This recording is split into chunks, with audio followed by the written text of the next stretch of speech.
We took a little break, and this is Beneficiary 2. What we're going to cover is the beneficiary receiving the IRA. We talked about the primary beneficiary, and most of the time that's the spouse.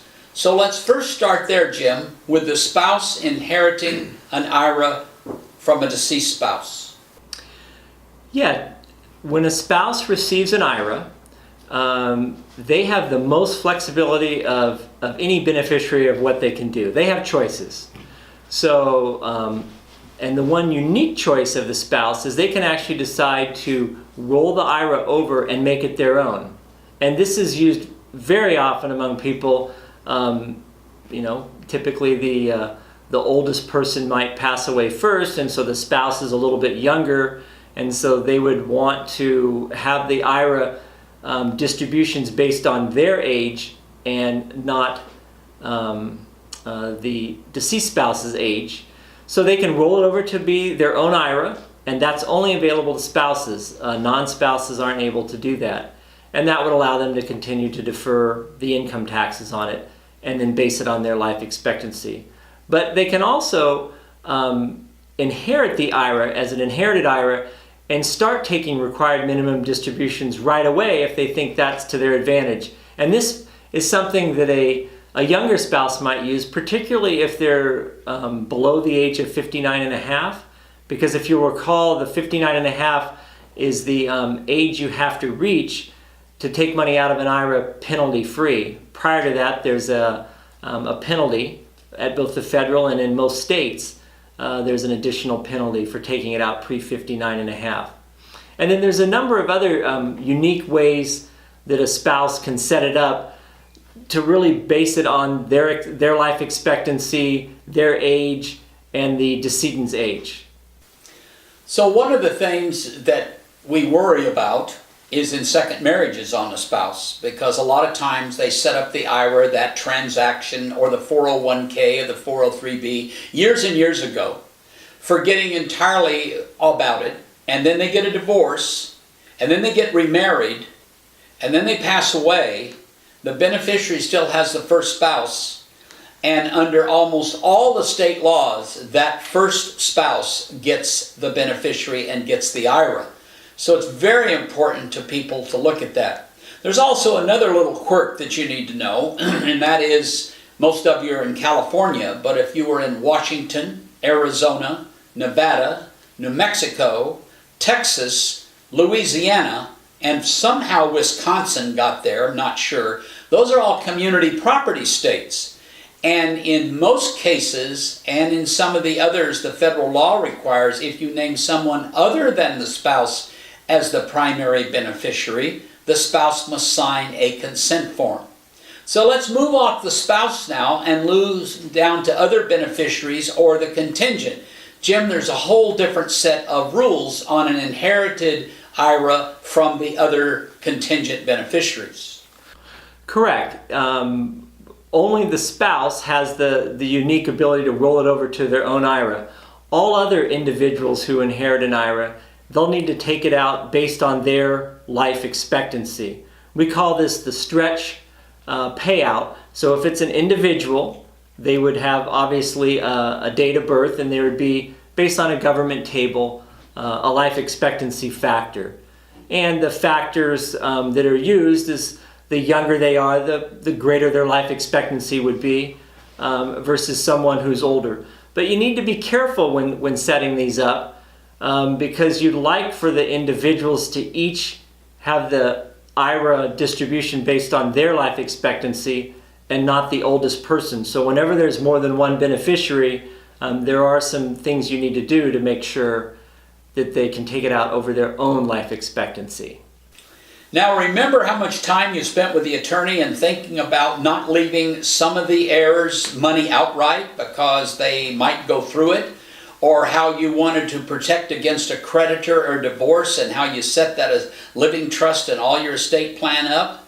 Now if you name a person directly as beneficiary, Jim, they have a right. We talk about the required minimum distribution, but technically when you name a beneficiary of the IRA, and whatever percentage you leave them, they can take 100% of that money out.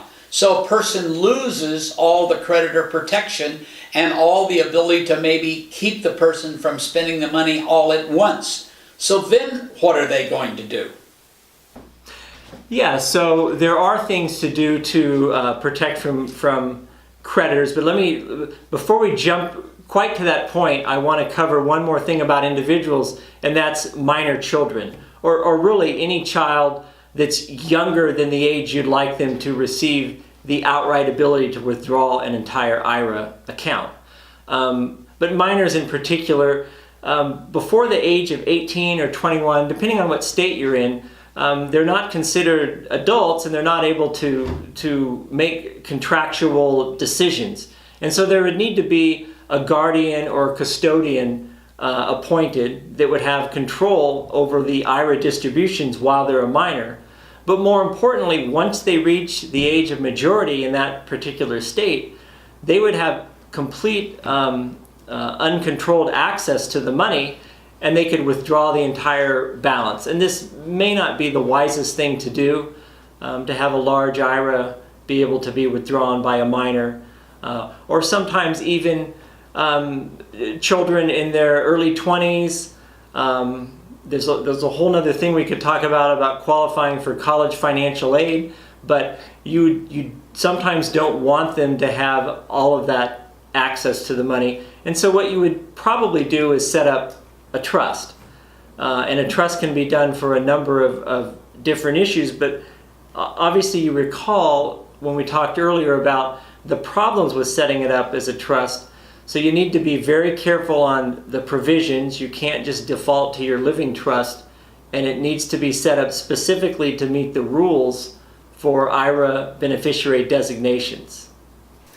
Here's where we're hesitant to even talk to you about it, because this type of trust has to be done by a very knowledgeable attorney. It has to pass 4 or 5 very specific rules to qualify. But it's just as important as the trust we did in the living trust, where you're doing creditor protection.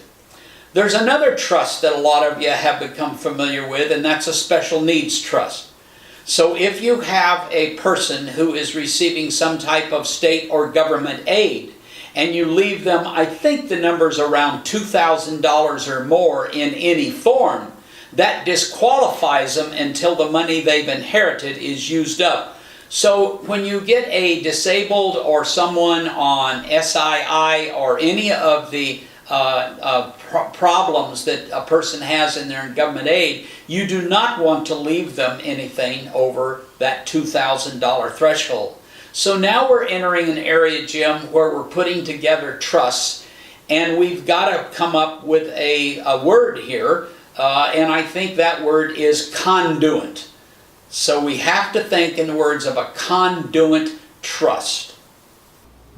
Yes, so with a conduit trust, what that would do is it allows the IRA to be held in trust, but then it has the required minimum distribution based on the beneficiary's age of that trust to be distributed each year. So they're kind of balancing a couple of hats. They're balancing federal income tax law, and of course each individual state's probate and trust law, and writing it in a way to where they can both have some protection against creditors and some control over not just having unfettered distributions out of the IRA, and yet still make it based on an individual's life expectancy, and so that it can be stretched out over time to get the income tax advantages. So you can probably see how this would be a very specialized trust. You'd need a highly qualified attorney that's focusing in this area and not just a generalist to put it together. Let me give you a couple of examples that when you run into a trust. Let's say we have 3 beneficiaries, and they're all designated beneficiaries under the law, which means they're all natural humans. And there's no complications in here. And let's pick some ages in here. Let's say 2 are your children, and the third one, let's say, is a grandchild. And let's give an example, Jim, of having all of them as designated beneficiaries in one trust and having 3 different people with one trust. Yeah, that is very important. And so let's take a quick example. If it's left in a trust, and where there's 3 heirs to the trust. Say there's 2 children and 1 grandchild. We'll have a 60-year-old, 55-year-old, and say a 35-year-old grandchild. So 2 children, 1 grandchild. And if it's just in one trust, and it's set up as just one trust, unfortunately what you're going to do is have to base it on one child's life expectancy, and that would be the oldest. And so in this case, a 60-year-old, their life expectancy, according to the government tables, is just about 25 years, 25.2 years to be exact. And so on a $100,000 IRA, their required minimum distribution would be $3,968, almost $4,000. The 55-year-old isn't going to be a whole lot different, but the 35-year-old grandchild, their life expectancy is 48.5 years, and so their required distribution would be $2,061, just about half of the 60-year-olds. So it's going to be a big disadvantage leaving it in one trust as the beneficiary with 3 beneficiaries inside there for that younger 35-year-old to have it depleted within 25 years based on their older either grandparent or aunt or uncle's life expectancy. The other thing to remember about the trust is that we're trying to protect 2 things. A big lump sum money coming out and having high income tax, and secondly, we're trying to protect the money from creditors, divorces, things that will occur down through the years that will cause the money to be depleted or have to be paid out. Let's add one more element to this that we see every once in a while, and we've read some very interesting stories about it. Remember what we're trying to do. We're trying to reduce the income tax, and by doing that, we stretch the withdrawal requirement out over life expectancy. Let's, in addition to these 3 beneficiaries, natural designated beneficiaries, let's say you decide you want to throw in 25% of the IRA to a charity. So Jim, now what happens when we have a charity in there along with the 3 designated beneficiaries? Yeah, so with the attempt to have the trust be the beneficiary and those 3 individuals, natural persons, as beneficiaries, but also inside the trust having a charity, you could really run the risk of defaulting the whole thing to having it not be based on natural person's life expectancy at all, and having the forced payout within 5 years rather than stretching it out for those individuals over their life expectancy. So once again, one really needs to have an expert attorney writing up this beneficiary designation, and you need to work also with the custodians. Sometimes they're not super receptive sometimes to having customized beneficiary designations. So it takes a little bit of effort, but if you want to have the protections from a trust and still have the income tax advantages based on people's life expectancy to stretch the payments out over time, it sometimes can be very well worth it to get that kind of customized attention and legal advice to set your IRA beneficiaries up. There is no exact right way to do it. We're back to goals and objectives. We're back to what each individual is trying to accomplish. And we're back to how use the different rules and regulations. This area we've probably seen a massive amount of material written on because there's been huge income tax ramifications and a great deal of disappointment by a lot of people who spent a lot of time putting their plan together, and then their heirs saw that the beneficiary designation pretty well came apart. There are specific rules and regulations, but everything is doable, and the regulations in the tax code are very clear, and you just have to make sure that you set up what you want to accomplish and then use competent legal advice on how to put it together. So Jim, is there anything else that we ought to talk about here in the IRA thing? Because a lot of people, probably their first time will be they inherit the IRA. Yeah, so if you happen to inherit an IRA, be thankful for someone who set it up for you. That's wonderful. But you don't want to just willy-nilly fill out the form and receive the money without being very careful in what you select, because it becomes an irrevocable decision. There's obviously significant tax ramifications because it's all tax-deferred income.